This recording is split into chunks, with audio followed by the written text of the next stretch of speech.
Barselona Arauja'nın yeganə qolu sayəsində Rayo Vallecano'dan güclü oldu. Barselona 1, Rayo Vallecano 0.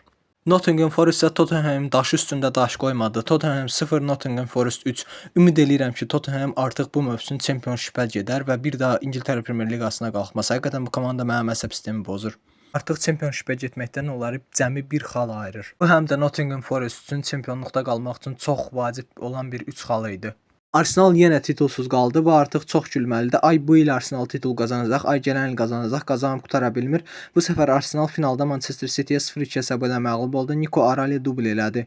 Arteta ilk titulunu qazana bilərdi, lakin yenə də qazana bilmədi. Pep Guardiola isə Manchester City-də titul kolleksiyalarını doldurmağa davam eləyir. Bournemouth isə öz evində Manchester United-ə məğlub olmadı. Xatırladım ki, Manchester United 78-ci dəqiqədən azlıqda oynayır. Bournemouth 2, Manchester United 2 yekun hesab. Real Madrid isə dramatik keçən oyunda çox vacib bir 3 xalı qazandı. Vinicius Junior bu oyunda dubl elədi. Real Madrid 3, Atletico Madrid 2. Lakin Federico Valverde'nin qırmızı vərəq almağı mənim fikrimcə çox haqsız bir qərar idi.